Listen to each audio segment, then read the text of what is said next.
एक नई कहानी देखने के लिए चैनल को सब्सक्राइब करें और बेल आइकन दबाना ना भूलें। अमित एक मिडिल क्लास फैमिली में रहने वाला लड़का था जो अपने परिवार के आर्थिक ढांचे को चलाने के लिए इकलौता सहारा था। अमित अपनी आर्थिक जरूरतों को पूरा करने के लिए पिज्जा डिलीवरी का काम किया करता था। अमित अपना काम पूरी ईमानदारी के साथ करता था। ऐसे ही एक दिन अमित की तबीयत थोड़ी ठीक नहीं होती, पर फिर भी वो छुट्टी ना लेकर अपने काम पर जाता है और अपने सारे ऑर्डर्स वो टाइम पर पूरा करता है। लेकिन उसकी एक लास्ट डिलीवरी रह जाती है, जिसको लेकर वो जल्दी से दिए गए एड्रेस पर जाता है, लेकिन थोड़ा लेट पहुंचता है और घर की डोर बेल बजा देता है। मैम आपका ऑर्डर। ये क्या है?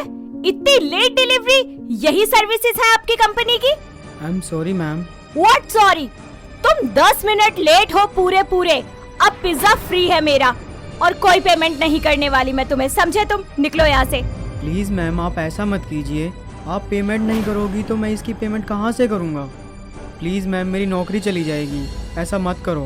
तुम जानो, इट्स योर हेडेक। तुम्हारी कंपनी की यही सर्विस है ना कि अगर लेट हो तो पिज्जा फ्री होगा। सो मेरा पिज्जा फ्री है, ओके? प्लीज मैम पेमेंट कर दीजिए, नहीं तो मेरी नौकरी खतरे में आ जाएगी।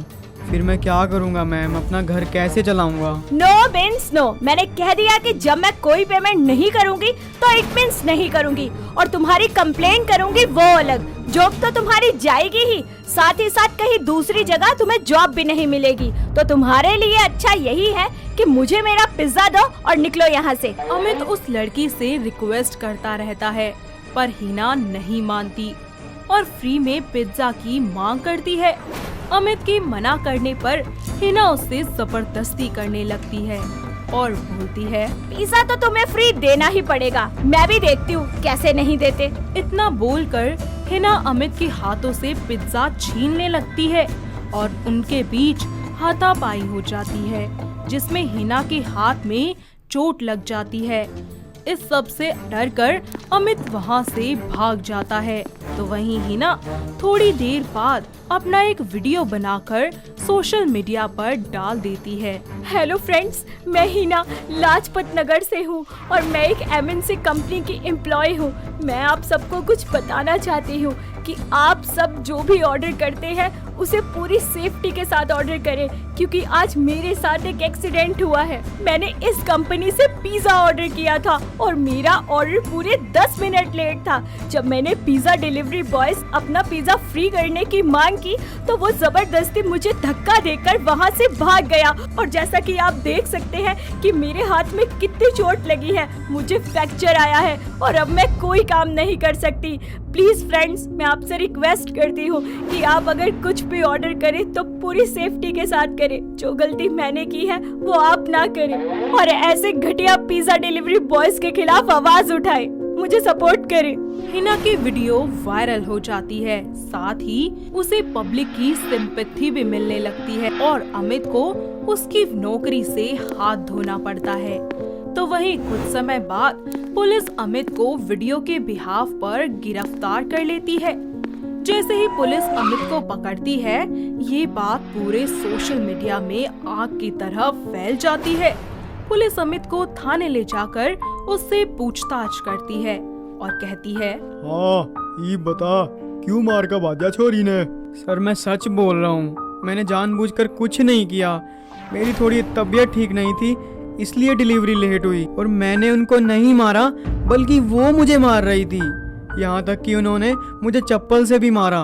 मैंने तो बस खुद को बचाने के लिए उनका हाथ पकड़कर साइड ही किया था, फिर वो गिर गई और उनको चोट लग गई। आप चाहे तो सर कैमरा चेक कर लो। अमित की बात सुनकर पुलिस तहकीकात करने में लग जाती है।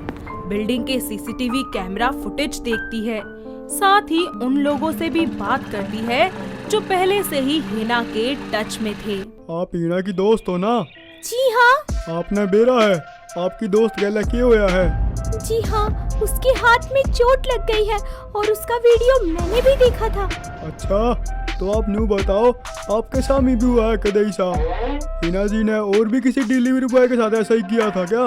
जी ऐसा तो कुछ नहीं हुआ, लेकिन हाँ उसे फ्री का खाना खाने की बड़ी बुरी आदत है। वो अक्सर ही डिलीवरी बॉय से खाना फ्री में लिया करती थी, चाहे डिलीवरी 2 मिनट लेट ही क्यों ना हो। अच्छा तो यह बात है। ठीक है स्नेहा जी, आप जा सकती हो।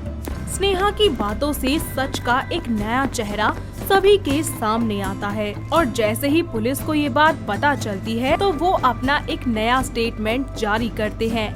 साथ ही ये बात सोशल मीडिया पर भी फैल जाती है, जिसके बाद अमित को पब्लिक सपोर्ट मिलना शुरू हो जाता है।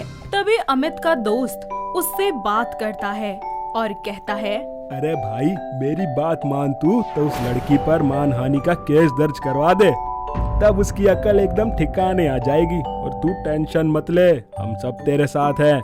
और चल हमारे साथ रिपोर्ट लिखवा लेते हैं एक बार।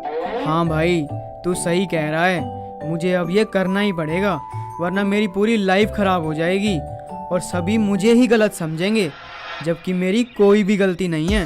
हाँ हाँ एकदम सही कहा। अरे आगे बढ़ तू, हम सब तेरे साथ हैं। अमित को उसके दोस्त के साथ पब्लिक का सपोर्ट भी होता है और वो सभी की बात मानकर हिना के खिलाफ एक काउंटर केस फाइल कर देता है, जिसके बाद सभी के सामने इस हादसे के दोनों पहलू आ जाते हैं। क्योंकि पहले सिर्फ हिना के बारे में ही लोगों को पता था, लेकिन अब वो अमित की कहानी भी जान गए थे, जिसकी वजह से हिना का केस कमजोर होता जा रहा था और वो काफी परेशान हो गई थी। तो इसी सिलसिले में वो अपनी एक दोस्त नेहा से मदद मांगने के लिए उसके पास जाती है। तब नेहा मेरी मदद करना, देख यार ये सब क्या हो रहा है मेरे साथ। यार इसमें मैं तेरी क्या मदद करूं? जो किया वो तूने किया। लेकिन अब मैं करूँ तो क्या करूँ ये बताना। देख इसमें मैं कुछ नहीं कर सकती, और वैसे भी मैंने तुझे कितनी बार समझाया था कि ऐसे फ्री फूड डिलीवरी लेना एक दिन तुझे मुसीबत में डाल सकता है, लेकिन तूने मेरी एक बात नहीं मानी और अब भुगत। और हाँ, मुझसे किसी भी हेल्प की उम्मीद मत करियो। नेहा की ऐसी बातें सुनने के बाद हिना को बहुत ही ज्यादा हर्ट होता है, लेकिन वो कुछ नहीं कर पाती और अभी भी उसे यही लगता है कि वो सही है और अमित गलत।